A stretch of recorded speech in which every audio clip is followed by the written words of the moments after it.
આશા ન છૂટે. આશા તો બહુ અમર છે, આશા અમર છે.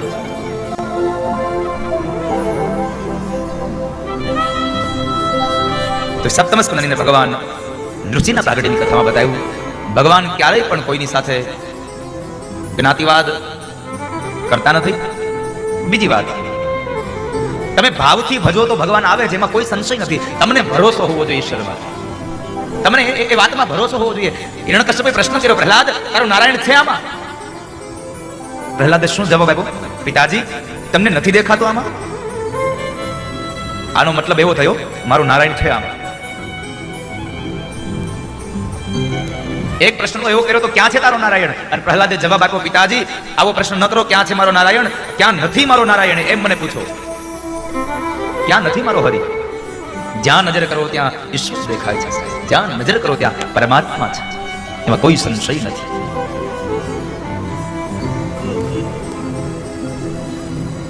ઈશ્વર તો બધે છે. એટલે વેદ અને પુરાણોને લખવું પડ્યું, શાસ્ત્રોને લખવું પડ્યું. જલે વિષ્ણુ સ્થલે વિષ્ણુ વિષ્ણુ પર્વત મસ્તકે જ્વાલા માલા કુલે વિષ્ણુ સર્વ વિષ્ણુમયમ જગત. જ્યાં નજર કરો ને ત્યાં મારો હરિ છે સાહેબ.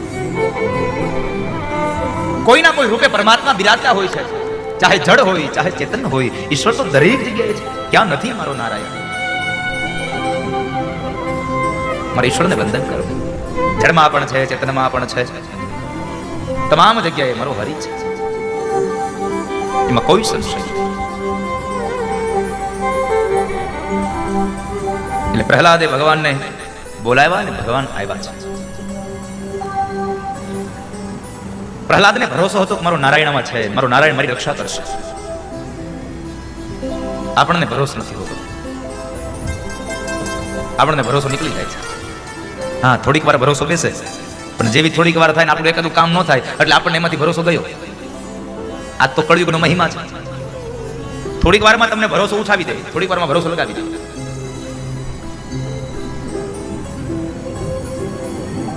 ક્ષણભરમાં ભરોસો આવે, ક્ષણભરમાં ભરોસો ગયો જાય છે.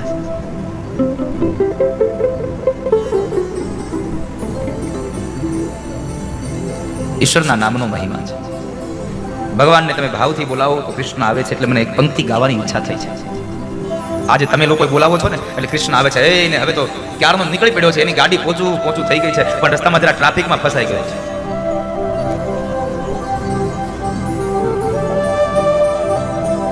એટલે પંક્તિ ગાવાની ઈચ્છા થઈ છે. કૃષ્ણ કહે છે મને કોણે બોલાવ્યો, કોણે બોલાવ્યો અને ક્યારે ન આવ્યો. એકવાર ભાવથી બોલાવી દો, કૃષ્ણ આવવા માટે તૈયાર છે સાહેબ.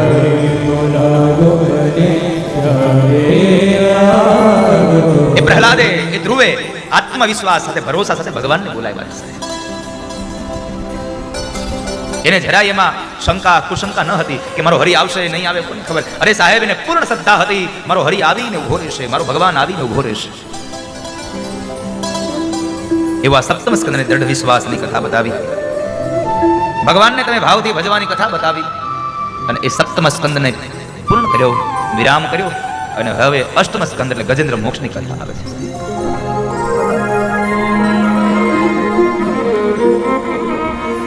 ગજેન્દ્ર મોક્ષની કથા તમે જુઓ, કેટલા દિવસથી તમે કથા સાંભળો છો? આ ચોથો દિવસ છે. અને આગળ પણ તમે ઘણા સમય વખતની કથાઓ, અન્ય કેટલા વક્તાઓ છે, શ્રેષ્ઠ વક્તાઓની કથાઓ તમે સાંભળતા હશો. મને આજે આમ વિચાર આવે કે એક કથા બદલે એટલે એક કથા પૂર્ણ થાય ને એક બીજી કથા ચાલુ થાય એટલે આખું વાતાવરણ બદલી જાય સાહેબ, આખો રંગ બદલી જાય. કારણ અહીંયા રાગ બદલી જાય, અહીંયાનો રાગ બદલી ગયો.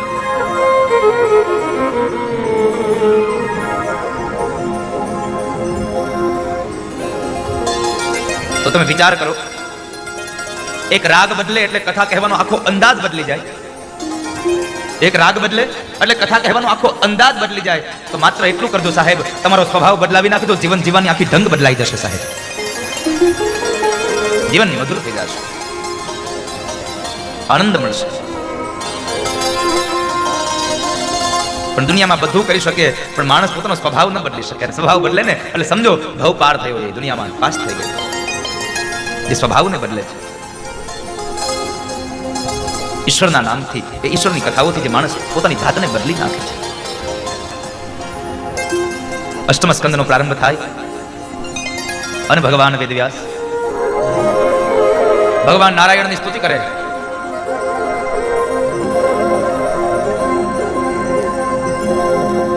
ગજેન્દ્ર ભગવાનની સ્તુતિ કરે છે. એક હાથી ભગવાનની સ્તુતિ કરે છે. અને શું કહે છે? ઓમ નમો ભગવતે તસ્મૈ યત એતચ્ચિદાત્મકં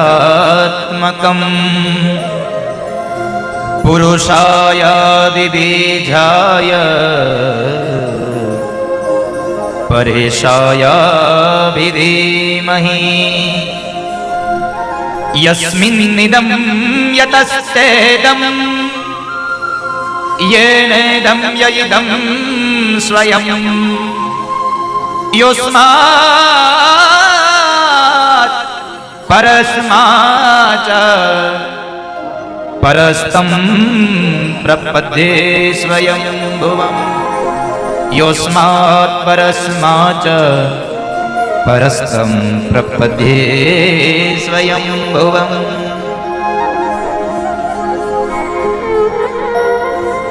રાગનો મહિમા બતાવીને અષ્ટમ સ્કંદમાં પ્રવેશ કરાવ્યો. અષ્ટમ સ્કંદ મન્વંતર લીલાની કથા છે. અને એ મન્વંતરમાં તામસ નામના મન્વંતરની અંદર ભગવાનનો હરિ અવતાર બે વાર થયો આ જગતમાં. એક વાર ધ્રુવજી મહારાજ અને એક વાર ભગવાને ગજેન્દ્ર માટે. હરિ અવતાર બે વાર થયો.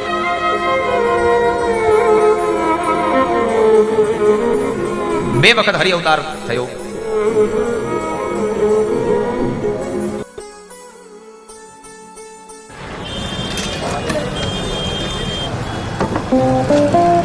सामने नया सुपरमार्केट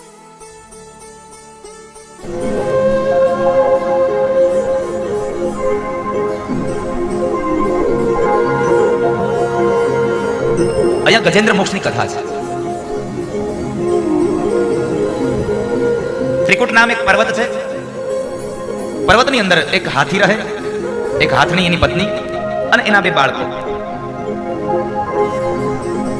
હાથી જોયો છે? હાથી કેટલા લોકો હાથી જોયો છે? તો અડધા જ હાથ કરે છે.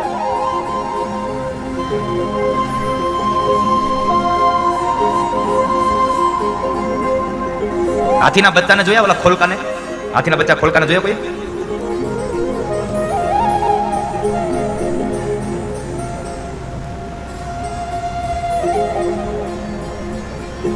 હાથીના બચ્ચાને શું કહેવાય? ખોલકા. હે તો શું કહેવાય? મદનિયું. અચ્છા, કેટલા લોકો મદનિયા જોયા છે? જરા હાથ તો કરો.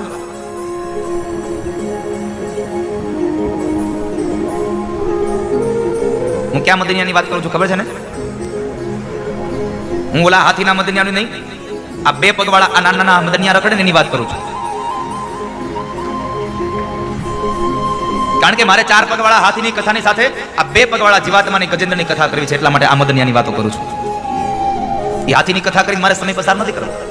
મારે તો ગજેન્દ્રની આ જીવાત્માની કથા કરી અને મારે આપણે આ કથાના માધ્યમથી તમારું જીવન મંગલ બને એની કથા કરવી છે. તમારું જીવન શ્રેષ્ઠ બને એની કથા કરવી છે. ત્રિકુટ નામ એક પર્વત, એક હાથી, એક હાથની એના બે બચ્ચા. આ ત્રિકુટ પર્વત એટલે શું? આધ્યાત્મિક અર્થમાં આ શરીર એક ત્રિકુટ પર્વત છે. સત્વગુણ, રજોગુણ અને તમોગુણનું બનેલું એક પ્રાકૃત સ્વરૂપ છે. આ પ્રાકૃત એક શરીર છે. અને પ્રાકૃત શરીરમાં જીવાત્મા એક ગજેન્દ્ર છે. જીવાત્મા રહે છે. એની પત્ની, એના બે બાળકો.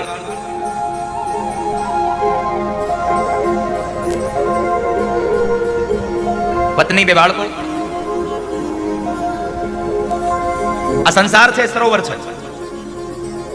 આ સરોવરનું જળ, ભૌતિક સુખ એ સરોવરનું જળ છે. હાથી પોતાની પત્નીને બાળકોને લઈને સરોવરમાં આવે છે, જળ પીવે છે. પણ જ્યારે જળ પીવા આવ્યો છે ત્યારે જળની અંદર પોતે જળ ક્રિયા કરે છે અને એ સમયે એ હાથી ભૂલી ગયો છે કે મારું બળ ચાલે પણ માત્ર ધરતી પર ચાલે, મારું બળ આ જળમાં ન ચાલે. ભૂલી ગયો છે. અને સાથે સ્ત્રી હોય ને તો થોડો અહંકાર હોય, થોડું આમ અભિમાન હોય. તમે જોજો, પતિ પત્ની બરાબર બજારમાં નીકળ્યા હોય ને ગાડી લઈને, પત્ની પાછળ બેઠી હોય અને સિગ્નલ ઉપર જરા ગાડી ઊભી રાખીએ અને કોઈ કે પાછળથી આવીને જરાક નથી ગાડીને ટક્કર ડાળે ને એટલે એવી આમ કાતર મારી આમ ત્રાસી નજરે જોવે, એની પત્નીને બતાવે જો હું કોઈથી બીતો નથી હો.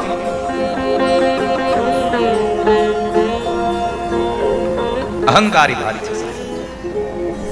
હાથી અહંકારી ભારી, સંગે છે નારી, જળનો વિહારી આવ્યો, કામ ક્રીડા ને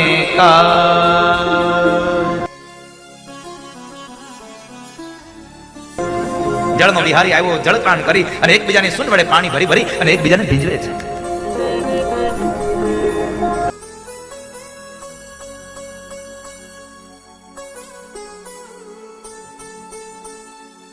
આ સંસારની આ સરોવરની અંદર આપણે આ સંસાર સરોવરમાં આવી અને એકબીજાને ભૌતિક સુખોથી આપણે ભીંજવતા રહીએ છીએ અને આની અંદર આપણે ભૂલી જઈએ છીએ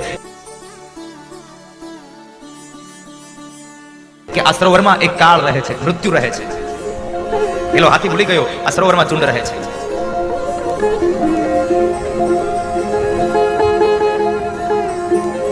ઝુંડ રહે છે, ભૂલી ગયો. અને એ સમયે એટલો મદનમત બન્યો કે એમાં આવીને પેલા ઝુંડે પગ પકડ્યો. ઝુંડ એટલે કાળ, અને કાળ હંમેશા પહેલા પગ પકડે છે. કાળે આવીને પગ પકડ્યો.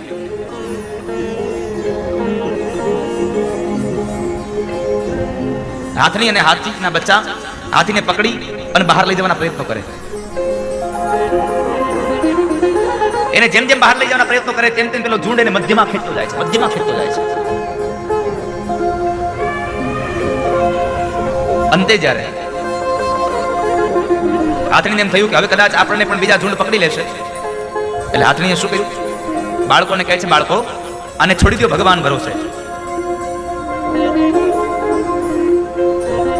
નહીં તો આપણને પણ બીજા ઝુંડ પકડી જશે, આને છોડી દો. અને એ સમયે હાથણી અને બચ્ચાઓ હાથીને ભગવાન ભરોસે છોડી બહાર વહી ગયા. આપણું પણ આ જગતમાં આ ગજેન્દ્રનું આવું જ છે. માંદો પડે, ઉંમર લાયક થઈ ગયો, બીમાર પડે ને પછી દવાખાને લઈ જઈએ એટલે ડોક્ટર એમ કહે કે ભાઈ આ દાદાની તો બહુ ઉંમર થઈ ગઈ છે, હવે આને ઓપરેશન નહીં થાય, હવે સેવા કરો. એટલે ઘરે આવીને શું કહીએ? હવે તો ભગવાન કરે હાથ, આપણે તો સેવા કરીએ, બીજું શું કરીએ? આપણે ભગવાન ભરોસે છોડી દઈએ છીએ. અહીંયા પણ એવું થયું, હાથ નહીં અને ભગવાન ભરોસે છોડ્યો. અને એ સમયે હાથી પણ પોતાની જાતે પોતે બહાર નીકળવાના પ્રયત્નો કરે, બહાર ન નીકળી શક્યો. અને જ્યારે એને એક પછી એક અંગ ડૂબવા લાગ્યા અને જ્યારે અંગો ડૂબવા લાગ્યા છે, મૃત્યુ સામે આવ્યું એવું દેખાયું, એટલે પછી હાથીએ ભગવાનને પ્રાર્થના કરી. શું કહે છે? અને કવિ સુરશ્યામ લખે છે, કથા કીર્તનની બુક હોય ને તો 42માં પેજ ઉપર આ પદ આપ્યું છે, સાથે ગાજો. તમે પણ ગજેન્દ્ર છો, તમે પણ જીવાત્મા છો, તમે પણ ભગવાનની પ્રાર્થના કરજો. કથા કીર્તનની બુકમાં 42માં પેજ ઉપર આ પદ આપ્યું છે, हे गोविंद हे गोपाल अब तो जीवन हारे.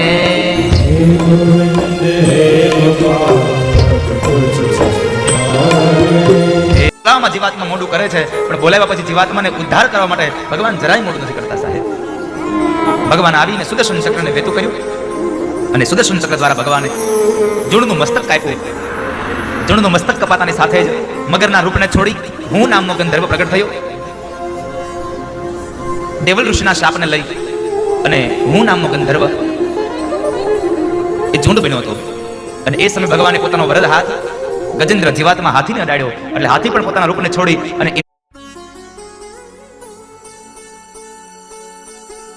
ઇન્દ્રદ્યુમ્ન નામના રાજા પ્રગટ થયા. કારણ અગસ્ત્ય મુનિના શાપને લઈ અને તેઓ પણ આજે હાથી બન્યા છે.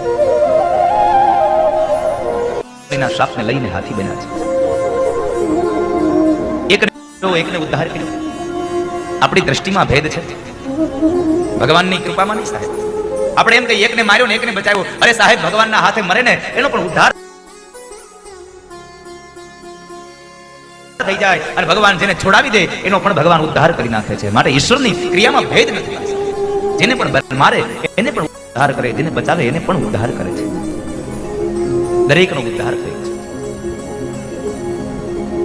આપણે આવું મોડું થાય છે, ભગવાનને આવું મોડું ન કરે. આપણે ભગવાનની કથા હોય તો આપણે શું હજી નંદ ઉત્સવ છે તઈ જશું આજ નહીં. આપણે આવવાનું મોડું કરીએ. ઈશ્વર પરમાત્મા તો તમે બોલાવો ને આવી જાય. મેં હમણાં કહ્યું કે દુનિયામાં એક પણ માણસને પૂછી જુઓ કે એને આર્તનાદ કર્યો હોય, ભગવાનને ભાવથી બોલાવ્યો હોય ને કૃષ્ણ આવ્યો ન હોય. ક્યાં ન આવ્યા સાહેબ કૃષ્ણ? ભગવાન તો આવવા માટે રાજી છે, તૈયાર છે. તું બોલાવવા માટે તૈયાર થઈ જા. પ્રેમ ધરીને પેલા મહેતા નરસિંહે બોલાવ્યો. પ્રેમ વગરનો નહીં આવે, ભાવ વગર નહીં આવે.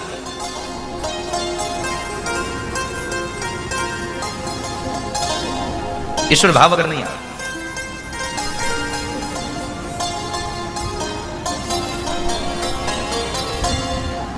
પણ તમને એનામાં ભરોસો હોવો જોઈએ.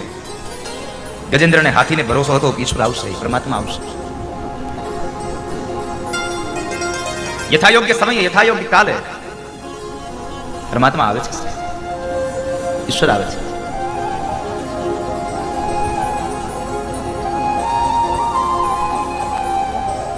પણ એનું મૂળ કારણ છે સાહેબ, આપણે એને ઓળખી નથી શકતા. એને તમારી નજર હોવી જોઈએ ઓળખવાની. તમારી પાસે નજર હોવી જોઈએ. પરમાત્માને ઓળખવા માટે તમારી એ દ્રષ્ટિ હોવી જોઈએ, એ નજર હોવી જોઈએ. જ્યાં પણ નજરો કરો ત્યાં કૃષ્ણ છે, જ્યાં નજર કરો ત્યાં મારો હરિ છે.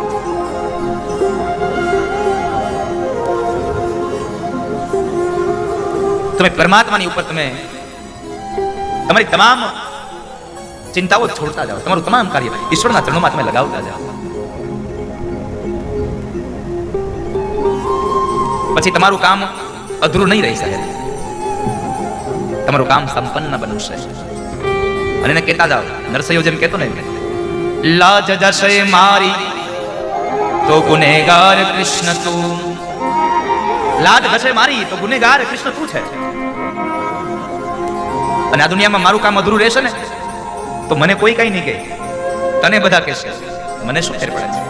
તને બધા કહેશે. લાજ જશે મારી તો તું ગુનેગાર કૃષ્ણ કનૈયા. પણ જો એક જગ્યાએ બતાવો મને નરસૈયાની કોઈ લાજ ગઈ હોય, ચાહે શામળિયાના લગ્ન હોય તો ભલે, અને ચાહે નરસિંહ મહેતાના પિતાશ્રીનું શ્રાદ્ધ હોય તો ભલે, અને કુંવરબાઈનું મામેરું હોય તો ભલે, તમે એની પર છોડતા શીખી જાવ. એનામાં ભરોસો રાખો, એનામાં તમને વિશ્વાસ કરો. ઈશ્વરના નામનો મહિમા ગાતા શીખો સાહેબ. હરિના નામનો તમે મહિમા ગાતા શીખો.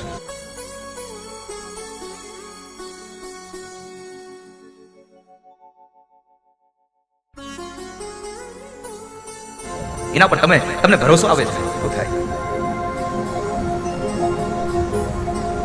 બધી જગ્યાએથી હારી જઈએ ને પછી એમ કહીએ કે હવે ભગવાન તમે કરો એ સાચું, એના કરતા પહેલેથી જ આપણે એને છોડી દઈએ. તારી ઈચ્છા હોય તેમ થાય. અને દુનિયામાં ઈચ્છા વગર કશું નહીં થાય સાહેબ. મેં હમણાં આગળના દિવસમાં પણ કહ્યું હતું કે ઉદ્યમ કરતા આવડવું પડે, ધાર્યું તો ધણી નહીં થાય. આમાં કોઈનું ન ચાલે. ઈશ્વરે જે નિર્માણ કર્યું હોય, ઈશ્વરે ભાગ્યમાં લખ્યું હોય તો તમને વસ્તુ મળે. બાકી તમે ગમે તેટલા પ્રયત્ન કરો, શું મળે તમને?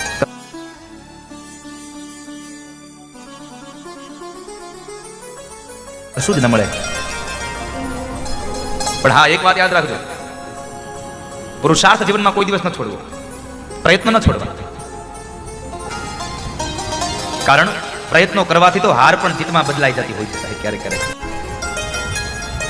અને પ્રયત્નો કરવા ત્યારે તમારે નારાજ ન થઈ જવું, નિરાશ ન થઈ જવું. અને બીજી વાત, પ્રયત્નો કરતા છતાં પણ તમને ન મળે તો દુઃખી કોઈ દી નથી. કારણ પરમાત્માએ કદાચ એમાં ઈચ્છા રાખી છે કે કદાચ આ પાત્ર આ વસ્તુ આને મળશે તો આમાં એને દુઃખ થશે, એટલે મારે દુઃખી નથી થવા દેવું. ભલે થોડો સમય એને દુઃખ લાગે, મને ન મળ્યું, કઈ વાંધો નહીં, પણ જિંદગી ભર તો સુખ મળશે. એટલે કદાચ ન મળે, ચિંતા ન કરો. ભગવાનની ઉપર છોડતા જાઓ, ભગવાનની ઉપર તમે ભરોસો રાખો, ઈશ્વરના નામમાં. પણ આપણું મોટા બધાનું આવું છે, દુઃખ આવે ને ત્યારે આપણે ભગવાનને યાદ કરીએ, સુખ આવે ત્યારે કોઈને યાદ ન કરીએ. પણ મહાપુરુષ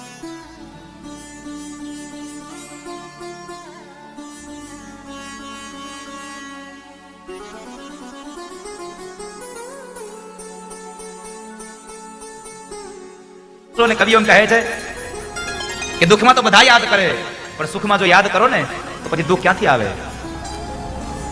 दुख में सुमिरन सब करे, सुख में करे न कोई, सुख में सुमिरन जो करे तो दुख कहां से होय?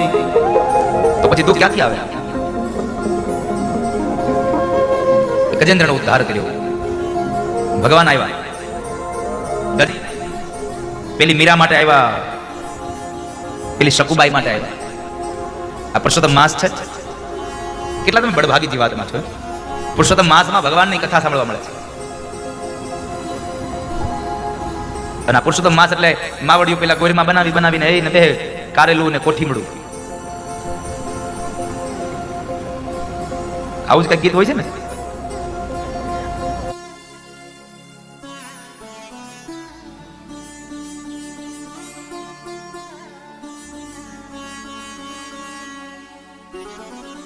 અહીંયા હા સત્સંગની વાત આવી ને એટલે મને એક વાત યાદ આવે છે. કેટલા લોકોમાં બેનો સત્સંગમાં જાવ? જરા હાથ છોકરો, સત્સંગ મંડળમાં જાવ છો? ઓહો, કેમ આટલા બધા? પેલું મોરબી મોલું મચ્છુમાં પાણી આવ્યું બધું સત્સંગ વયો જો. સત્સંગ કરજો હો તમે.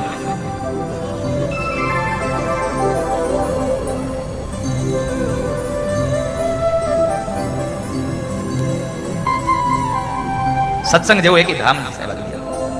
સત્સંગ જેવો એક પણ અહીંયા પ્રદેશ નથી.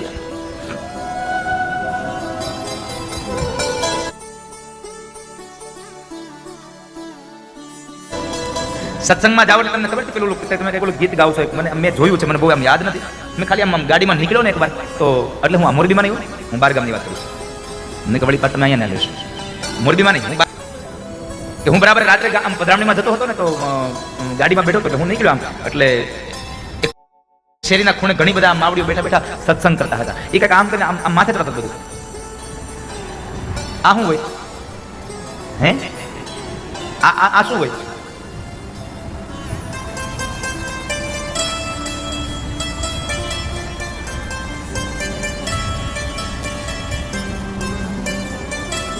કયો તો ખરા શું હોય? હે ગંગા નાયા જમના નાયા આમ ફરી ફરી ઉડે. ગંગા નાયા જમના નાયા બધું પાણી દિવાલ, બધું પાણી ગટરમાં. ઈ છે હમણાં તો હું જ્યાં રહું છું ને સુરત, ન્યાય જોયું હમણાં મેં તમને વાત કરી હતી ને. હું ઉપર બેઠો હતો ને મારા રૂમમાં, તો ત્યાંથી નીચે આમ બરાબર સત્સંગ થાય, એટલે વળી મારી તેની નજર ગઈ, એટલે હું આમ જોતો તો મેં કીધું આ શું કરે? તો એને ચાલુ કર્યું આમ તો લે. એટલે હું વિચાર કરતો, આમે કીધું આ શું કરતા હશે? મારા બાઈ ગયા હતા સત્સંગમાં, મેં એને પૂછ્યું કે મને નથી ખબર કે આ બધી બાજુ આમ કરી દીધી, મેં કરવી કે.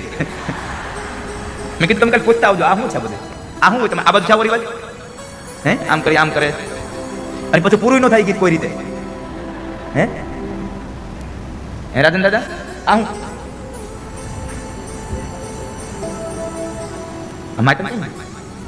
છે આ શું કરવાનું એ તો મને કહો. આ ભાવ નહીં તો ઓલા ભવે, ઓલા ભાવ નહીં તો ઓલા ભવે, એમ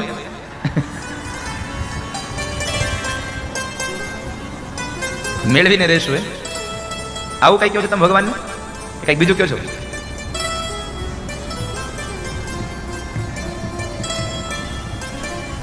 ખેર ભગવાનને તમે જૈસી જેન્સ કી સોચ. ગજેન્દ્રનો ઉદ્ધારની કથા બતાવી, ત્યારબાદ સમુદ્ર મંથનની કથા બતાવે.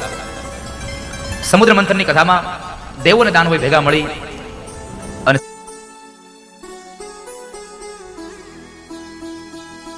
સમુદ્ર મંથન કર્યું. મેરુ પર્વતનો રવૈયો બનાવ્યો, વાસુકી નાગના નેત્ર બનાવ્યા. અને જ્યારે મંથન કર્યું તો મંથનની અંદર પેલા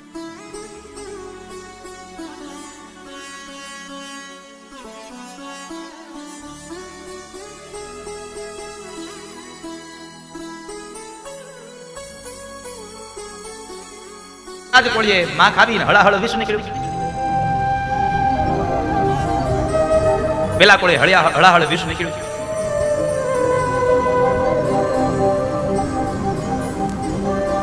દેવતાઓ કહે અમે ન પીએ, વિષ્ણુ ભગવાન ના પાડે છે મારું કામ નહીં, બ્રહ્મા પાસે ગયા, બ્રહ્મા કે મારું કામ નહીં. એક કામ કરો, તમે ભગવાન શિવને મળો, તમે ભગવાન શિવ પાસે જાઓ. અને એ સમયે ભગવાન શિવ પાસે તમામ દેવતાઓ હળ વિષ્ણુ પ્યાલો લઈને નીકળ્યા છે.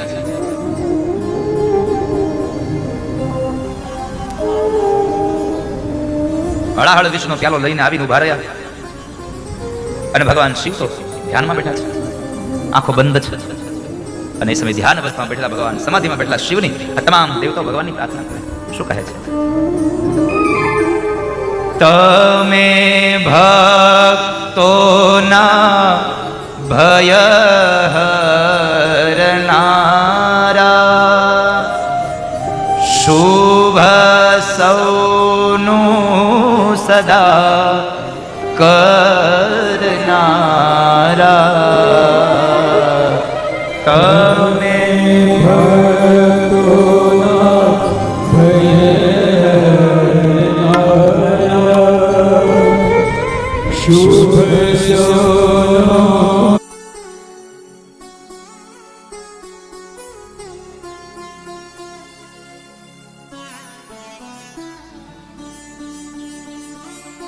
હું તો મંદ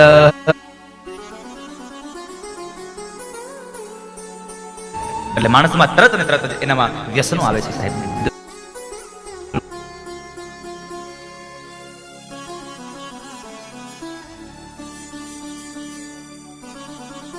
એટલી મીઠી વાતો કરે પણ ક્યારેક ક્યારેક એનો સ્વભાવ અંદરથી બહુ કડવો હોય.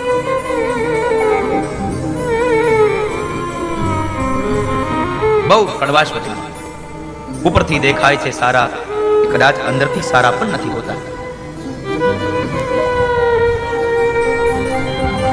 ઈશ્વરનો મહિમા. ભગવાન શિવ નીલકંઠ બન્યા, ત્યારબાદ દેવતાઓ ફરી પાછા ગયા, ફરી પાછું સમુદ્ર મંથન થયું અને એ મંથનની અંદર ઐરાવત નામનો હાથી નીકળ્યો, ઇન્દ્ર લઈ ગયા. કામધેનુ ગાય નીકળી, ઋષિ મુનિઓને આપી દીધી. મણી નીકળ્યા, ભગવાન વિષ્ણુ લઈ ગયા. મદિરા નીકળ્યો, બધો દાનવોને આપી દો, દાનવોને દૈત્યોને આપી દો. દારૂ નીકળ્યો, બધો જ દારૂ દાનવોને આપ્યો.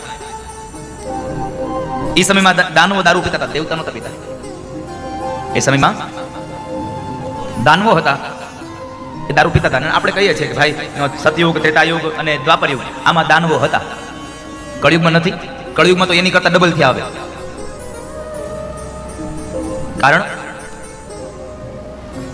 અત્યારે પૈસો વધે ને એટલે માણસમાં તરત ને તરત જ એનામાં વ્યસનો આવે છે સાહેબ, દુર્ગુણો આવે છે.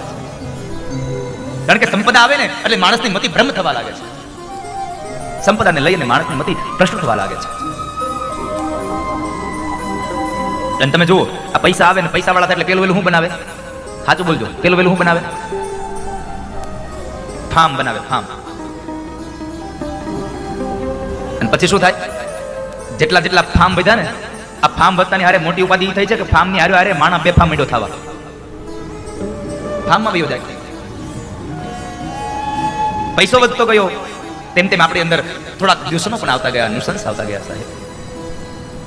આ બાજુના પંથકમાં છે કે નહીં મને ખબર નથી, પણ ઘણા પંથકોમાં મેં જોયું છે. હવે તો આપણી ઉજળિયાત કોમમાં આપણે સાહેબ કેટલા આપણે ઉજળિયાતમાં આવીએ છતાં પણ આપણામાં કેટલા દૂષણો આવી ગયા, કેટલા દૂષણો. દીકરા કે દીકરીના ઘરે લગ્ન હોય એટલે મહેમાન પછી આવે એટલે મહેમાનના સ્વાગત માટે બોટલો પેલા વાળી આવી જાય.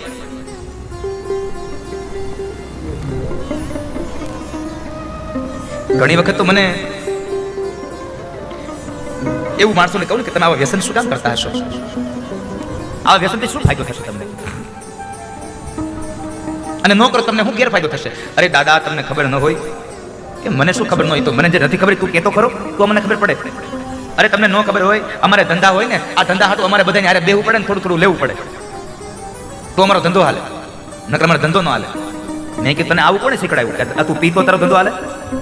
આ હું રહ્યો, હું કાંઈ નથી પીતો અને તોય મારો ધંધો આમ જો આમ ધોમ ધોકાર હાલે, જરાય વાંધો નથી આવતો આપણે. હા હું પીવું છું સાહેબ જાહેરમાં. હમણાંથી એક વોટ્સએપમાં મેસેજ નીકળ્યો, તમને કદાચ નહીં ખબર હોય, અને મને આ વાત કરતા જતા જરાય આમ દુઃખની અનુભૂતિ નથી થતી. મારે એક નિયમ છે, હું કથામાં પ્રકૃતિ બચાવવાની વાત વિશે ઘણી વખત બોલતો હોઉં, દીકરી બચાવવા માટે વાત બોલતો હોઉં, વ્યસન છોડવા માટે બોલતો હોઉં. એટલે બહુ બધી કથામાં વ્યસન મુક્તિ કરાવું ને તો હમણાંથી એવો મેસેજ વાયરલ થયો, કોઈ કે હોય ને આ તો કળિયુગમાં હું નથી કહેતો દાનવો છે, સહન ન થાય. તો કોઈક એવો મેસેજ વાયરલ કર્યો કે જિગ્નેશ દાદાને કહો કે આખા મલકને વ્યસન મુકાવે છે પણ ઈ દારૂ મૂકે. એટલે મેં કીધું એલા મેં ચા નથી ચાખ્યો ને દારૂ ક્યાં પીવો, પણ મેં કીધું હું પીવું છું, મને વ્યસન છે, પણ મને મારા કનૈયાના નામનું વ્યસન છે સાહેબ, અને નશો ચાઠે પોર લાગે છે. અને હું એકલો નથી પીતો, હું તો આમ જો કેટલા બધાને હારે બિહારીને પાઉં છું. અમારી મહેફિલ જેવી મહેફિલ તો કોઈ દી કોઈને નહીં હોય. પીવો હોય તો શું સાહેબ, હવે આટલો શું પીવો, પીવો તો ખોબો ભરીને પીવો. અને એટલા માટે મને કહેવું ગમે, રામ સભામાં અમે રમવાને ગયા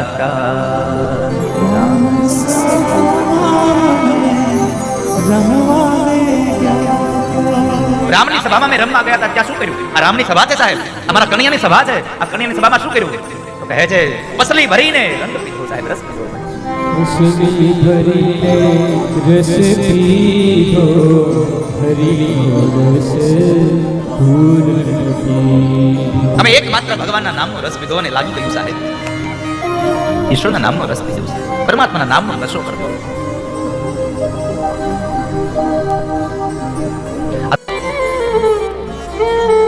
યશોદાનો અર્થ છે જે બીજાને યશ આપે એ યશોદા છે.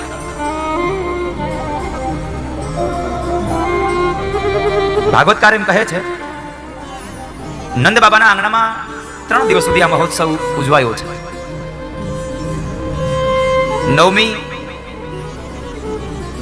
દશમ અને એકાદશી, આ 3 દિવસ સુધી નંદ મહોત્સવ મનાવાયો. ખૂબ લોકો આવીને આનંદ કર્યા છે. અને હવે આવી બારસ.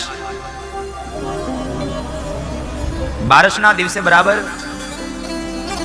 કૈલાસમાં બેઠેલા ભગવાન શિવને એમ થયું કે લાભ હવે મારા ઈષ્ટદેવનું પ્રાગટ્ય થઈ ચૂક્યું છે, તો એના હું દર્શન કરી આવું. ભગવાન શિવને લાલાના દર્શન કરવા આવવાની ઈચ્છા થઈ. એટલે ભગવાન શિવ વિચારે છે કે આટલું નાનું બાળક હોય એ કઈ બજારમાં કે ક્યાંય શેરીઓમાં તો હોય નહીં, હવે આના મારે દર્શન કેમ કરવા? બહુ વિચાર કરે ભગવાને. અને એ સમયે નંદિયાદી ગણોને ખબર પડી પ્રભુ જવાના છે. એટલે નંદિયાદી ગણો આવીને કહે છે પ્રભુ તમારે જાવું હોય તો જાજો, પણ હારે મને લેતા જાજો, અમારે ભગવાનના દર્શન કરવા છે. ભગવાન નંદી ગણોને સમજાવે, અરે નંદી, હજી બાળક નાનું છે ને જો સાથે જશું તો કદાચ દર્શન થાય ન થાય એવું પણ બને. હજી નંદી આદિ ગણોને ભગવાન સમજાવે. ત્યાં બરાબર શેષનાગ આવીને ઉભા રહ્યા. શેષનાગ કહે છે પ્રભુ તમારે જાવું હોય તો જાજો, પણ મને તો હારે લઈ જ જાજો, મારે તો હારે આવું જ છે. અરે શેષ,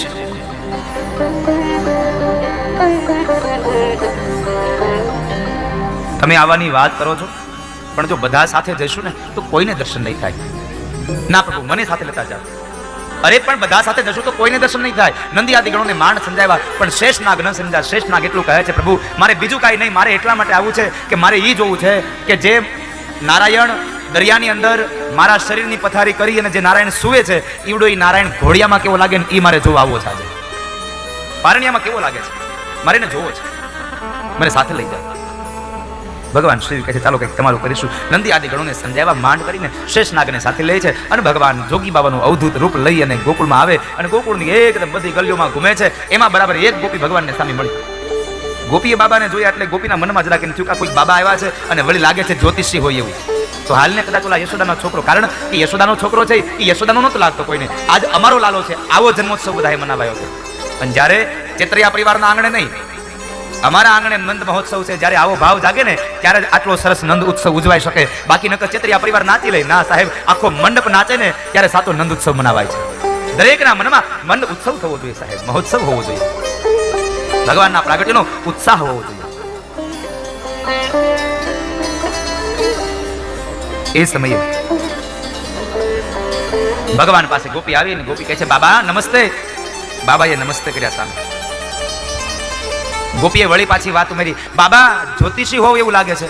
ભગવાને વિચાર કર્યો એલા જ્યોતિષી બનાવ્યો, કદાચ નયન ઓલાના જોશ જોડાવે ને દર્શન થઈ જાય, જ્યોતિષી બનાય. એટલે બાબાએ તરત જ સ્વીકાર લીધું, અરે હા હા ગોપી હું જ્યોતિષી છું. ગોપીએ પ્રશ્ન કર્યો બાબા તમારું નામ શું છે, તમને કોઈ જોયા જ નથી, તમારું નામે સાંભળ્યું નથી. અરે ગોપી મારું નામ સદાશિવ જ્યોતિષી. એમ તો બાબા એક કામ કરો ને, અમારી યશોદા માડીને ત્યાં એક લાલાનો જન્મ થયો છે, તમે ના જોશ જોઈ આપશો? બાબા મનમાં કહે છે હાલને જલ્દી લઈ જાય, જ કરવા આવ્યો છું અહીંયા. બાબાને દોડવું હતું અને ઢાળ મળી ગયો. એટલે બાબા બરાબર તૈયાર થયા. ગોપી બાબાને લઈ અને નંદ બાબાના આંગણામાં જાય. આંગણામાં જઈને યશોદાને અવાજ કરે છે, યશોદા, એ યશોદા. જરા બહાર તો આવો, કોણ આવ્યું છે જરા જુઓ તો ખરા, હું કોને લઈને આવી? યશોદા કહે છે ગોપી આટલી બૂમાબૂમ શાની કરે છે, જરા નિરાતે બોલ, મારો લાલો સૂતો છે, જાગી જશે. અરે ગોપી કહે છે બા આંગણામાં જુઓ તો ખરા, હું એક જ્યોતિષીને લઈને આવી છું, ચાલો આપણે લાલાના જોશ જોડાવી લઈએ. એમ ચાલ ચાલ. ગોપીનો હાથ પકડીને યશોદા દોડતા દોડતા બરાબર જાય છે, ઓરડામાંથી નીકળ્યા અને ઓસરીમાં ગયા અને જ્યાં ફળિયામાં નજર કરે આંગણામાં, ત્યાં તો સામે બાબા, અને બાબાને જોઈને માં યશોદાની આંખો ફાટી ગઈ. ગોપી આ તું કોને લઈ આવી છો? આમ જો તો ખરા, એનો વેશ તો જો. મારે આની પાસે જોશ નથી જોડાવા હો. મારો લાલો ડરી જાય, કારણ બાબાએ આખા શરીરમાં ભભૂત લગાવી હતી, બાબાએ વાઘાંબર પહેર્યું હતું, હાથમાં ત્રિશુળ છે, ત્રિશુળમાં ડમરું લગાડેલું, ભાલમાં ત્રિકુંડ શોભે અને કપાળની અંદર મસ્તકમાં ચંદ્રમા શોભે છે, અને એને કાનમાં સરસ મજાના નાગણીઓના કુંડળ છે, આ બાજુબંધ પણ નાગણીઓના, અને ગળામાં સરસ મજાનો શેષ નાગ આટા મારે છે. આવું રૂપ બાબાનું જોઈ અને યશોદાએ ના પાડી દીધી, એ મારે આની પાસે જોશ નથી જોડાવા. નહીં મારો લાલો ડરી જાય તો. એટલે માએ ના પાડી દીધી. ગોપી ના પાડે, જા મારે નથી જોશ જોડાવા. ગોપી આવીને કહે છે બાબા માફ કરજો, અત્યારે અમારે યશોદા માડીનો લાલો સૂતો છે ને, એટલે અમારે અત્યારે જોશ નથી જોડાવા, જઈ જોશ જોડાવા હશે ને ત્યારે તમને બોલાવી જશું. બાબા કે એક યુક્તિ મળી હતી એ નિષ્ફળ ગઈ હાળી, એક માર્ગ મળ્યો તો એ નિષ્ફળ ગયો સાવ. પેલી ગોપી આવીને યશોદાને કહે છે માં એક કામ કરો ને, બાબાને થોડી ભિક્ષા આપી દો, એટલે બાબા હમણાં જતા રહેશે, બીજું હોય શું એને. પણ ગોપીને ક્યાં ખબર હતી આ બાબો ભિક્ષા લેવા નથી આવ્યો, આ બાબા આવ્યા છે દર્શન કરવા, એને ભિક્ષાને કાંઈ લાગે વળગે નહીં. એટલે યશોદા આવે, ઘરમાંથી સોનાનો થાળ ભરી અને ભિક્ષા લઈને આવે છે. લ્યો બાબા આ ભિક્ષા લઈ લ્યો અને તમે જતા રહ્યો, મારે કાંઈ મારા લાલાના જોશ તમારી પાસે જોડાવા નથી, તમારો રૂપ તો જુઓ, મારો છોકરો બી જાય નહીં, તમારી નજર લાગી જાય તો. આ લ્યો આ ભિક્ષા લઈ લ્યો. બાબા કહે છે માં આ ભિક્ષાને મારે શું કરવી, મારે રહેવું પર્વતમાં, અને આ ભિક્ષાને મારે કરવી હું. પણ ભગવાન કહે છે કે માં હું તમે આ ભિક્ષા આટલો ખજાનો લઈને ઘરમાંથી બહાર આવો ને, એમાં કોઈ જાતની નવાઈ નથી, કારણ કે તમારા ઘરમાં ખજાનો જેટલો પડ્યો છે. અને સાચી વાત કહું ને યશોદા, તો સૌથી મોટો ખજાનો તારા ઘરના પારણિયામાં હજી પડ્યો છે, સૌથી મોટો ખજાનો છે. ભગવાન શિવ કહે છે લાવને જૂઠું શું બોલું, જે કામથી આવ્યો છું એ કામની ચોખવટ કરી દો એટલે કામ પતી જાય. અને ભગવાન શિવ એમ પણ કહે છે કે કપટ કરે કોઈ દી કૃષ્ણ ન મળે સાહેબ, કપટ હોય ને કૃષ્ણ ન હોય, કપટ ન કરશું જિંદગીમાં. એટલે બાબા શિવ કહે છે માં તમે આમ આટલો ખજાનો લઈને આવ્યા, મારે આ ખજાનાની જરૂર નથી, મારે તો તમારા એક મૂળ ખજાનાની જરૂર છે. અને એ સમયે કવિ સુરશ્યામ લખે છે ના ચાહીએ તેરી દौलत दुनिया और न कंचन माया, अपने लाल का दर्श करा दे मैं दर्शन को आया. न चाहिए तेरी दौलत दुनिया और न कंचन माया, अपने लाल का दर्श करा दे मैं दर्शन को आया. ना चाहिए तेरी दौलत दुनिया और न कंचन माया, अपने लाल का दर्श करा दे मैं दर्शन को आया. न चाहिए तेरी दौलत दुनिया और न कंचन माया, अपने लाल का दर्श करा दे मैं दर्शन को आया. नगर में जोगी आया सब है तेरी माया, ये आकर अलग जगाया, यशोदा के घर आया भेद कोई समझ न पाया. हो सबसे बड़ा रे तेरा नाम भोलेनाथ भोलेनाथ भोलेनाथ भोलेनाथ भोलेनाथ. भगवान शिव કહે છે ના ચાહીએ તેરી દौलत दुनिया और न कंचन माया. હે માં યશોદા મારે તારી દौलत દુનિયાની જરૂર નથી, મારે શું કરવા છે આ ખજાનાને? હું તો આવ્યો છું તારા છોકરાના દર્શન કરવા, યશોદા એક વખત તારા લાલાના દર્શન કરાવી દે એટલે આ બાબુ હમણાં વયો જાય. માયા આ વાક્ય સાંભળીને બાબાને કીધું બાબા તમારે ભિક્ષા લેવી હોય તો ભલે અને ન લેવી હોય તો ભલે, મારા છોકરાના દર્શન તમને આજે નહીં થાય ને કાલે નહીં જવા દો. બાબા એને ઘસીને ના પાડી દીધી, ના પાડી. અને એ સમયે સામે બાબા હઠે ભરાણા. બાબાએ નંદ બાબાના આંગણામાં ત્રિશુલને ખોડ્યું, અહમ લેખનો નાદ કર્યો, પદ્માસન વાળી અને બેસી ગયા. અને એ સમયે માને કહે છે સાંભળી લે યશોદા, જ્યાં સુધી મને તારા છોકરાના દર્શન નહીં થાય ત્યાં સુધી આ બાબો તારું આંગણું મૂકીને હવે બારો નહીં જાય. બાબા બેસી ગયા ત્યાં અને આંખો બંધ કરી અને કૃષ્ણને પ્રાર્થના કરે છે કે હે નારાયણ, તમે કંઈક કરો ને તો મને તમારા દર્શન થાય, બાકી હવે આ યશોદા મને તમારા દર્શન નહીં થવા દે. મને તમે કંઈક કરો. ભગવાન શિવે અહીંયા આંગણામાં પ્રાર્થના કરી અને ઓરડામાં પારણિયામાં પડેલા ભગવાન નારાયણે પ્રાર્થના સાંભળતાની સાથે જ ભગવાને એકદમ જોરથી રડવાનું ચાલુ કરી દીધું. ભગવાન જોરથી રડ્યા છે. એટલે યશોદાના કાને અવાજ પડ્યો એટલે એ જ સમયે યશોદા એકદમ દોડતા ગયા અને જઈને લાલાને પારણીમાંથી લઈ પોતાની ગોદમાં લીધો. માએ સાડીનો છેડો ઓઢાડ્યો, એને માં પૈપાન કરાવે, પણ ભગવાને દૂધ ન પીધું. ભગવાન રડે છે. માએ ઘણો એને થબથબાવ્યો, પણ ભગવાન રડવાનું બંધ ન કરે. વળી પાછો પારણીયામાં નાખ્યો. માં જોરથી હિંચકાવે, એના હાલડા ગાય છે, પણ રડવાનું બંધ ન કરે. અને એ સમયે ગોપી આવી અને ગોપીએ પ્રશ્ન કર્યો, માં આજ આ લાલો કેમ આટલું બધું રડે છે? યશોદા કહે છે, ગોપી ખબર નહીં, કોઈ દિવસ આટલું રેડો નથી, આજ પહેલી વાર આવું રડે છે. એટલે ગોપી કહે છે, માં મને એવું લાગે છે કે કદાચ આને નજર તો નહીં લાગી હોય ને કોઈની. હવે આખી દુનિયાને નજર લગાડી દે એવો છે સાહેબ, એને કોની નજર લાગી જાય? યશોદા કહે છે, ગોપી મને એવું જ લાગે છે આને નજર લાગી હશે, કારણ કે ઘણા લોકો આવ્યા છે ને એટલે નજર લાગી હશે. એટલે યશોદા બરાબર લાલાને પારણીમાં મૂકી અને રસોડામાં ગયા અને રસોડામાં જઈ અને મરચા અને રાઈ લઈ આવ્યા અને એને કનૈયાના ઉપરથી સરસ મજાનું ઉતાર્યું, નાખ્યા બાર, નજર ઉતારી. છતાં ભગવાન રડવાનું બંધ ન કરે. આવું ઘણું બધું છે ને આપણામાં હજી, નજર ઉતારવાનું, દોરાન ધાગાન.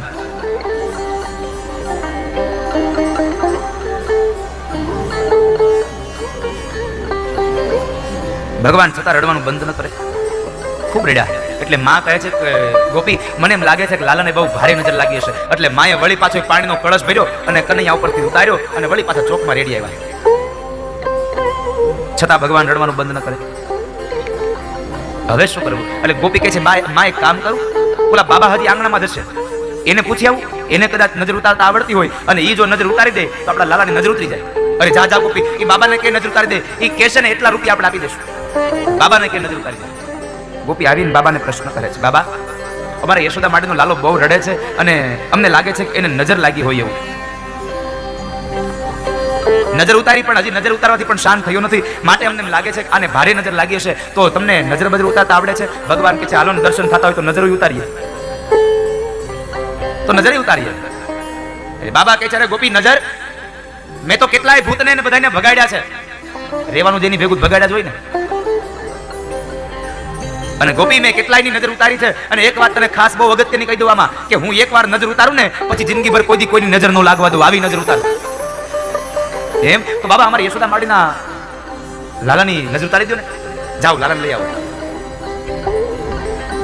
યશોદા પાસે આવી અને ગોપી કહે છે, માં આ બાબા તો બહુ જ્ઞાની છે, ઈ એમ કહે છે કે નજર ઉતારવાનો તો મારો મૂળ ધંધો છે અને હું એકવાર નજર ઉતારું પછી કોઈની નજર ન લાગવા દઉં, આવી નજર ઉતારું. તો બાબા એને કીધું છે કે લાલાને લઈ આવો.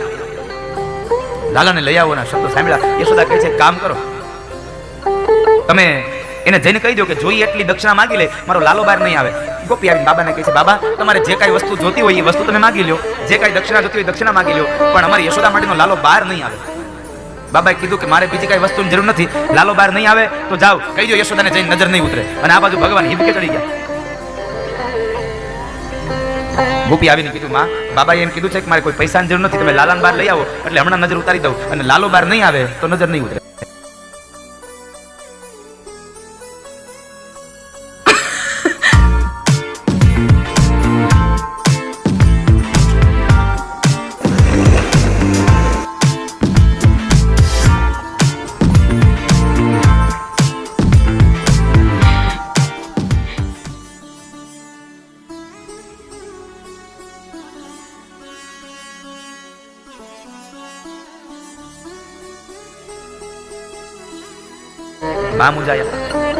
હવે કરવું શું? લાલો રડે છે એટલે લાલાને કપડામાં વીટલાવી અને માં ભારે અહીંયા બહાર લઈને જાય છે કે ક્યાંક લાલાની બાબાની નજર તો નહીં લાગી જાય ને. એટલે ભગવાનને લઈને ગયા. અરે હજી ભગવાનને લઈ ઓરડામાંથી બહાર નીકળ્યા, ઓસરીમાં ગયા અને બરાબર આંગણાના એ પગથિયા ઉતર્યા અને બાબાની સામે ગયા ને, કે બાબાની સામે જેનું ઉભા રહ્યા, માં યશોદા લાલાને તેડી ભગવાને મુખ ફેરવ્યું. યોગેશ્વરે મુખ ફેરવી અને યોગીની સામું જોયું અને યોગીએ બરાબર આંખ ખોલી અને યોગેશ્વરની સામે જોવે. યોગી અને યોગેશ્વરના આંખનું મિલન થયું. અહીંયા ભગવાન કૃષ્ણએ રડવાનું બંધ કર્યું અને શિવજીએ રડવાનું ચાલુ કરી દીધું. કારણ લાલાના દર્શન કરીને ભગવાન શિવ ભાવ વિભોર બની ગયા છે. ભગવાન શિવ રડ્યા છે. માં યશોદા કહે છે, જો તો ખરા બાબા કેટલા જ્ઞાની છે, હજી નજર નથી ઉતારી ત્યાં તો મારો લાલો રડવાનું પણ બંધ કરી દીધું, અને વળી પાછું મારા લાલાના રડવાનું ઈ બાબા પોતે મંડ્યા રડવા. હવે યશોદાને શું ખબર હોય એનો શું નાતો છે, એનો શું સંબંધ છે, એને શું ખબર હોય. અતિશય આનંદ પામ્યા છે યશોદા. અને બાબા શિવ બોલ્યા છે, માં લાવો ને તમારા લાલાને મને હાથમાં દો. અરે નહીં હો બાબા, તમારા આમ જુઓ તો ગળામાં સાપ આટા મારે છે, નહીં મારા લાલાને ડંખી જાય તો. અરે યશોદા કાઈ નહીં થાય, લાવો ને. ભારે હૈયે માએ બાબાને હાથની અંદર લાલાને આપ્યા છે. ભગવાનને આપ્યા, અને ભગવાનને આપતાની સાથે ભગવાનને ગોદમાં પધરાવ્યા, અને બ્રહ્મને યોગેશ્વરને ભગવાન યોગી જોવે ત્યાં સામે નજર નાખીને તો આંખો વિચાઈ ગઈ અને ધ્યાન લાગી ગયું. શ્રી કૃષ્ણ શરણમ મમ, શ્રી કૃષ્ણ શરણમ મમ, શ્રી કૃષ્ણ શરણમ મમ. ધ્યાન લાગી. આ બાજુ બાબા શિવ ધ્યાનમાં બેસી ગયા. ખોળામાં પડેલો લાલો એના હાથ પગ ઉછાળે, અને બાબાના ગળામાં રહેલો સાપ લાલાની આજુબાજુમાં મંડરાય. ભગવાનની આજુબાજુમાં જ્યાં સાપ આટા મારે ને, અને આ બાજુ યશોદાનો જીવ તાળવે ચોટે મારા લાલાને ડંખી જાય તો. પણ એ સમયે બરાબર એક વાર ને બે વાર થયું, અને ત્રીજી વખત બરાબર શેષનાગ ભગવાનના માથા ઉપર આવ્યો, અને લાલાએ હાથ ઊંચો કર્યો. માથી નો રેવાયું. માએ અવાજ કર્યો, એ બાબા તમારી આંખ તો ખોલો, આ તમારા ગળાનો રહેલો સાપ મારા લાલાને ડંકી જશે. અને ત્યારે બાબાએ આંખ ખોલીને જ્યાં જુએ તો લાલો સર્પને પકડવાના પ્રયત્નો કરે. બાબા શિવ બોલ્યા છે, માં જુઓ તો ખરા તમારો લાલો કેટલો નીડર છે, આટલો નાનો છે ત્યાં ઈ સર્પને પકડવાના પ્રયત્નો કરે છે. મને એમ લાગે છે આ તમારો છોકરો મોટો થશે ને એટલે કોઈક મોટા નાગને નાથશે, અને સાથે સાહેબ ભગવાન કૃષ્ણએ કાલી નાગને નાખ્યો છે, કાલી નાગને નાખ્યો છે. બાબાએ ભગવાનના દર્શન કરી અને બ્રહ્મને યશોદાના હાથમાં આપીને કહે છે, માં અહીં ઉભા રહો, મારે મારા ભગવાનની પરિક્રમા કરવી છે, મારે મારા ઈશ્વરની પરિક્રમા કરવી છે. અને ભગવાન શિવે 5 પરિક્રમા કરી છે. પંચબેર પરિક્રમા કરકે શૃંગીનાદ બજાયો, સુરદાસ બલિહારી કનૈયા જુગ જુગ જીએ તર જાયો. પંચબેર પરિક્રમા કરકે શૃંગીનાદ બજાયો. ભગવાન પરિક્રમા કરી અને નીકળી ગયા છે. આનંદનો કોઈ પાર ન રહ્યો ભગવાનનો. ભગવાન શિવ લાલાના દર્શન કરવા માટે આવે એવી કથા સુખદેવજી મહારાજે રાજા પરીક્ષિતને વર્ણવી. ત્યારબાદ કંસને એમ થયું કે આ માયા જે શબ્દો બોલીને ગઈ છે કે તારો કાળ ક્યારનો જન્મી ચૂક્યો અને સુરક્ષિત જગ્યાએ પહોંચી ગયો, એટલે લાવ હવે મારે કંઈક કરવું પડશે. એટલે કંસે બરાબર એની બહેન પૂતનાને બોલાવી, અને પૂતના જ્યાં આવે છે એક રાક્ષસી છે, એ રાક્ષસી આવે એટલે રાક્ષસીને આજ્ઞા કરી કે જાવ અને આપણા આજુબાજુના જેટલા પણ ગામડાઓ છે એ ગામડામાં જેટલા પણ તાજા જન્મેલા બાળકો છે બધાને મારી નાખો, જાઓ બધા બાળકોને મારી નાખો. અને એ સમયે પૂતના અવિદ્યાનું રૂપ છે. આધ્યાત્મિક અર્થમાં પૂતના એટલે અવિદ્યા, અને જેના જીવનમાં અવિદ્યા આવે ને એનું જીવન સાવ એટલે સાવ સાહેબ બગડી જાય. કારણ કે અવિદ્યા આવે એટલે વિચારો બગડે, વિચારો બગડે એટલે પોતાનું કામ બગડે, અને કામ બગડે એનું જીવન બગડે સાહેબ. એટલે અવિદ્યા છે રૂપનો અંબાર બનીને આવી છે. અવિદ્યાનું રૂપ સારું હોય પાછું એક મોટો ફાયદો. અને અત્યારના સમયમાં રૂપને જોવામાં આવે છે, સંસ્કારોને નહીં સાહેબ.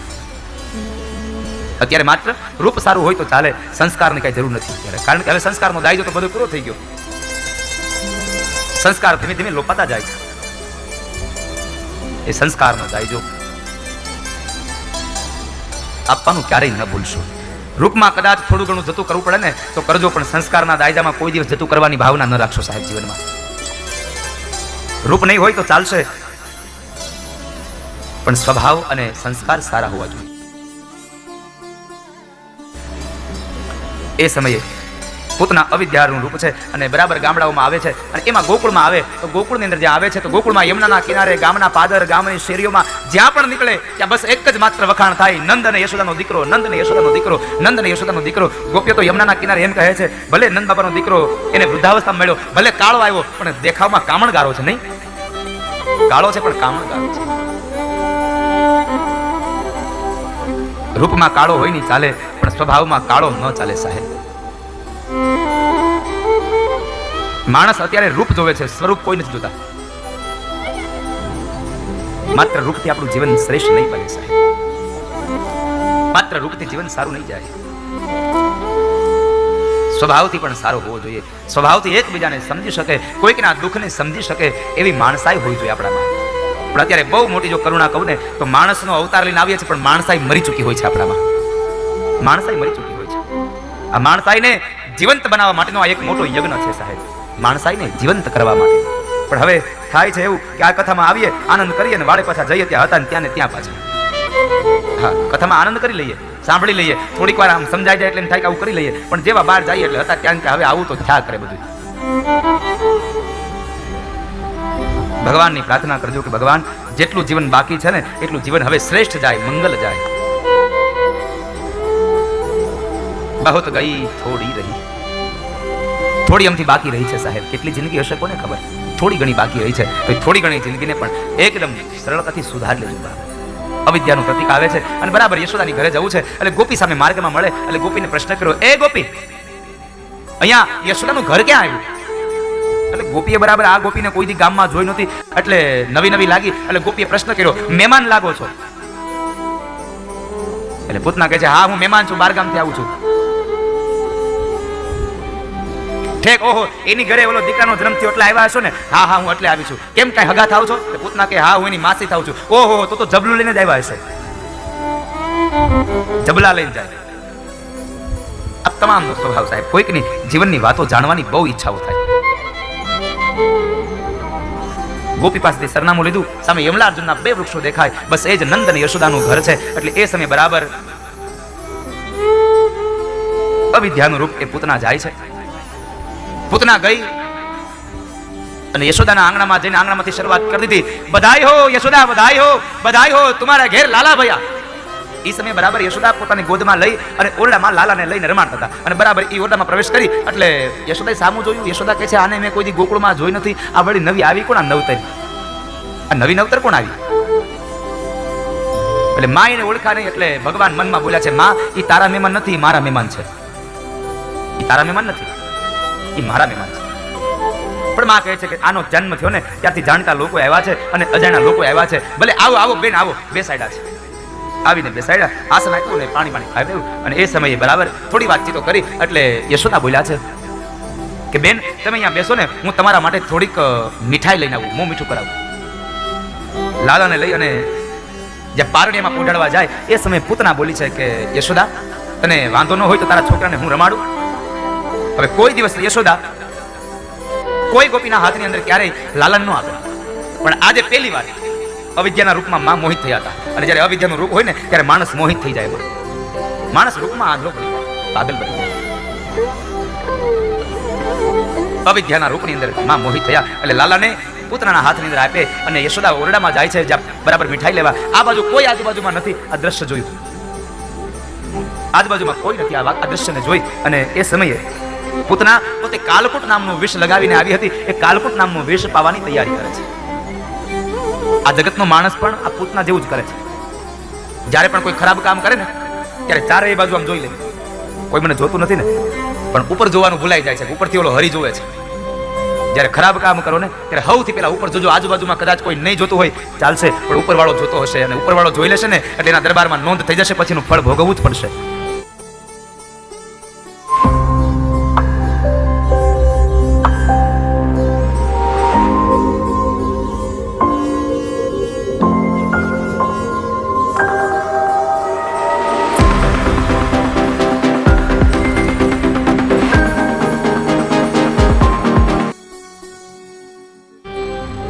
ચારે બાજુ જોવો, સાથે ઉપર પણ જોવો. સાહેબ હરી જોવે છે.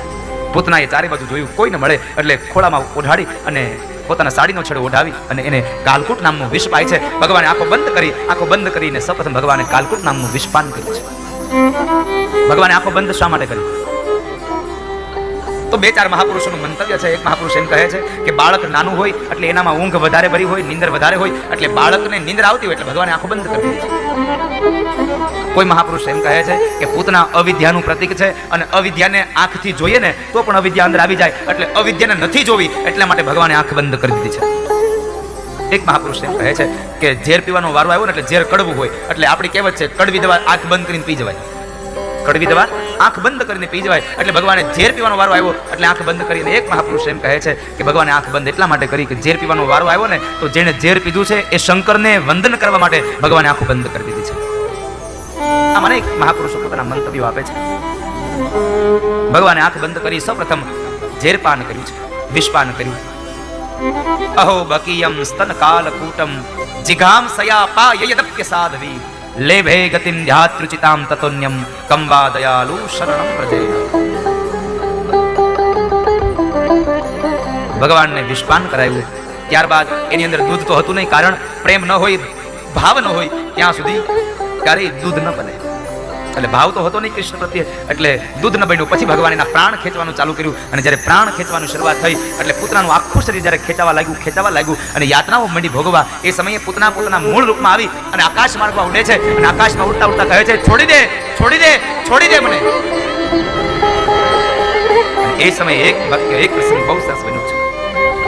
પૂતના ભગવાનને એમ કહે છે, મને છોડી દે, મને છોડી દે. અને ભગવાન એમ કહે છે, પૂતના, હું તારી પાસે નથી આવ્યો, તું મારી પાસે આવી છો, અને મારા જિંદગીનો એક જ નિર્ણય છે કે હું જિંદગીમાં પકડું નહીં, અને જેને પકડું એને જિંદગીભર કોઈ દી છોડું નહીં. એટલે હવે મેં તને પકડી, હવે ન છોડી શકું. ભગવાન પકડે નહીં, અને પકડે પછી જિંદગીમાં છોડે નહીં. જેટલા જીવાત્માઓ ભગવાનની ઓર જાય ને, એ બધા જીવાત્માનો ભગવાન ઉદ્ધાર કરી દે છે સાહેબ. એને ભગવાન ડૂબવા ન દે, આ સંસારની આ ભવસાગરમાં ડૂબવા ન દે. આ ભવસાગરમાંથી એ નાવને કિનારે લઈ આવે છે. ગોકુળનો એક પ્રસંગ છે, વ્રજ વૃંદાવનનો યમુનાના કિનારાનો પ્રસંગ છે. માં યશોદા લાલાને લઈ અને એક વખતના સમયે યમુનાના કિનારે ગયા, અને યમુનાના કિનારે માં બેઠા બેઠા પડિયાની અંદર એક વાટ મૂકે રૂની, અને એમાં દીવો પ્રગટાવી અને એ પડિયો યમુનાના જળની અંદર વહેતો કરે છે. એક પછી એક પડિયાઓ વહેતા કરે. ભગવાન આ બાજુ માં પડિયાઓ દીવા પ્રગટાવીને દીવડાઓ મૂકે યમુનાના જળમાં, અને આગળના ભાગમાં ભગવાન બેઠા છે. જે દીવડાઓ પાણીના વેણમાં વહેતા વહેતા કિનારા બાજુ આવે એટલે ભગવાન દોડી અને એ પડિયો લઈ અને બહાર મૂકી દે. વળી પાછા દોડીને પડિયો લઈને બહાર મૂકી દે. થોડીક વાર થઈ એટલે ઘણા બધા પડિયાઓ કિનારે જોયા, એટલે યશોદાની નજર ગઈ. એટલે યશોદાએ પ્રશ્ન કર્યો, એ લલ્લા, શું કરે છે તું? આ દીવડાઓને બહાર કાઢે છે? અને ત્યારે ભગવાન બોલ્યા છે, માં, હું દીવડાઓને બહાર નથી કાઢતો, એ દીવડાઓ મારી પાસે આવે છે ને એટલે મારે એને બહાર કાઢવા પડે છે. જે દીવડાઓ ભગવાન પાસે ગયા ને એને ભગવાને પકડી અને કિનારે મૂક્યા. ભગવાન કહે છે કે જે જીવડો મારી પાસે આવે એને હું આ ભવસાગરમાં કેમ ડૂબવા દઉં? એને ન ડૂબવા દઉં ક્યારેય. ભગવાન ન ડૂબવા દે સાહેબ. આવી દિવ્ય કથાઓ આ ભાગવત ગાથાની. એક એક કથા મને તમને ભગવાન ભાગવતનો મર્મ સમજાવે છે. એટલે ભગવાને પૂતનાને કીધું, પૂતના, હું તારી પાસે નથી આવ્યો, તું મારી પાસે આવી છો, અને મારી જિંદગીનો એક જ ઉસૂલ છે કે હું જિંદગીભર કોઈને પકડું નહીં, અને પકડું પછી જિંદગીભર કોઈને છોડું નહીં. ભગવાન હાથ પકડે નહીં, અને હાથ પકડ્યા પછી જિંદગીમાં કોઈ છોડે નહીં. કારણ ભગવાને પુષ્ટિ સંપ્રદાયમાં મહાપ્રભુજી એટલે કે વલ્ભાચાર્ય મહારાજને એક વચન આપ્યું છે. એને એક વચન આપ્યું છે કે જ્યારે વલ્ભાચાર્ય મહારાજે રામાનંદ પંડિત હતા, એ રામાનંદ પંડિતે વૈષ્ણવોને ચોર કીધા. કઈ બાબતમાં? તો કહે છે કે વલ્ભાચાર્ય મહારાજ ત્યાં ઉભા છે, રામાનંદ પંડિત છે, અને રામાનંદ પંડિતના પત્ની છે. એટલે રામાનંદ પંડિતે એના પત્નીને એમ કહ્યું કે સાંભળ્યું, જલ્દી જઈ અને આ ગાયોનું છાણ લઈ લ્યો, નહીંતર હમણાં વૈષ્ણવ આવશે ને એ છાણને ચોરી જાય. એટલે વૈષ્ણવોને ચોર કીધા ને એટલે વલ્ભાચાર્ય મહારાજને ન ગમ્યું, એને રામાનંદ પંડિતનો ત્યાગ કરી દીધો છે. પણ એમાં બરાબર એક વખતના સમયે રામાનંદ પંડિતને ભૂખ લાગી અને બજારમાં નીકળ્યા છે. તો બજારમાં એક જગ્યાએ એક હાટડી છે, અને એ હાટડીમાં એ માણસ સરસ મજાની એક જલેબી બનાવે છે. એટલે એમ થયું, હાલના જલેબી ખાઈ લો. એટલે રામાનંદ પંડિત જલેબી લેવા ગયા, અને જલેબી લઈ અને સીધું જ એને એ ત્રાજુ ઊંચું કર્યું, કીધું, હે ભગવાન, તમે આરોગી લ્યો, પછી હું આરોગું. અને વૈષ્ણવ સંપ્રદાય એમ કહે છે કે ભગવાનને અર્પણ કર્યા વગર કોઈ વસ્તુ ક્યારેય સ્વીકારવી નહીં સાહેબ. ભગવાનને અર્પણ કર્યા વગર કોઈ વસ્તુનો સ્વીકાર ન કરવો. એટલે એ માણસે ભગવાનને અર્પણ કરવાનો ભાવ કર્યો, અને એ સમય બરાબર ભગવાન ઓરડામાં બેઠા હતા, ગાદી ઉપર બેઠા હતા. ભગવાનને થયું, લાવીને આ જલેબી હારી છે, થોડી ખાઈ લો હારવાર. એટલે ભગવાને ત્રાજવામાંથી 2-4 જલેબી લઈ લીધી. ભગવાને જલેબી લઈ લીધી અને ભગવાન ખાય છે. ભગવાન જલેબી ખાય છે, અને એ જ સમય બરાબર વલ્ભાચાર્ય મહારાજ આવે છે, અને આવતા આવે જ્યાં ભગવાન વલ્ભાચાર્યને જોઈ ગયા એટલે 2 જલેબી હાથમાં હતી ને એ ગાદી નીચે સંતાડી દીધી. કારણ એમને જેમ તેમ ન ખવાય. પુષ્ટિ સંપ્રદાય કહે છે કે સ્વચ્છતા રાખવી, પવિત્ર માણસના હાથે બનાવેલું ભોજન જમવું, પવિત્ર જગ્યાએ બનાવેલું ભોજન જમવું, અને પવિત્ર વિચારોમાં જ્યારે ભોજન બન્યું હોય એ ભોજન જમવું. કારણ ભોજનથી પણ આપણી અંદર ખરાબ વિચારો આવતા હોય છે. માટે મેં આગળના સમયમાં પણ કહ્યું હતું, જ્યાં ત્યાં ન જમશો, જ્યારે ત્યારે ન જમશો, અને જેવું તેવું ન જમશો. જ્યાં ત્યાં ન ખાવું જોઈએ, જ્યારે ત્યારે ન ખાવું જોઈએ, જેવું તેવું ન ખાવું જોઈએ. કારણ અનથી પણ માણસના વિચારો બગડે. અન્ન બગડે, એનું મન બગડે, મન બગડે, એના વિચાર બગડે, વિચાર બગડે, એની વાણી બગડે, વાણી બગડે, એનું કામ બગડે, અને કામ બગડે, એનું જીવન બગડે, જીવન બગડે, એનું મૃત્યુ બગડે સાહેબ. માટે વિચાર કરજો, ભોજન પણ સારી જગ્યાએ કરજો. એટલે વલ્ભાચાર્ય મહારાજે પ્રશ્ન કર્યો, પ્રભુ શું ખાવ છો? અરે કઈ નહીં, ના તમારા મોઢામાં કંઈક છે. જ્યાં ભગવાને મોઢું ખુલ્લું દેખાડે તો જલેબી. વલ્ભાચાર્ય મહારાજ કહે છે, આજ મેં જલેબી તો બનાવી નથી આપણા રસોડામાં, તમે જલેબી ખાધી ક્યાંથી? ભગવાન કહે છે, હવે જૂઠું તો બોલાશે નહીં, પકડાઈ ગયો હું. એટલે ભગવાન કહે છે, આ જલેબી રામાનંદ પંડિતે મને અર્પણ કરી છે. અરે પ્રભુ, મેં જેનો ત્યાગ કર્યો એના હાથની જલેબી તમે ખાધી? ભગવાન કહે છે, વલ્લભ, તમે ત્યાગ કરી શકો, હું ત્યાગ ન કરી શકું. કારણ તમે મહાપ્રભુ છો અને હું ખાલી પ્રભુ છું. તમે ત્યાગ કરી શકો, હું ત્યાગ ન કરી શકું. હું એકવાર જેને પકડું ને એને જિંદગીભર ન છોડું. કારણ યાદ કરો, મેં તમને શ્રાવણ મહિનાની પવિત્ર એકાદશીના દિવસે મેં તમને એક વચન આપ્યું છે કે જે માણસ આ જગતમાં બ્રહ્મ સંબંધ લેશે, જે માણસ મારી નજીક આવશે, મારા ચરણમાં આવશે, એ માણસને હું એકવાર પકડીશ, પછી જિંદગીભર કોઈ છોડી ન શકું. મેં તમને વચન આપ્યું છે તો વચનને હું કેમ તોડી શકું? માટે હું રામાનંદ પંડિતને ન છોડી શકું. માટે ભગવાને પૂતનાને કીધું, પૂતના હું એકવાર પકડું ને પછી જિંદગીભર કોઈ છોડી ન શકું.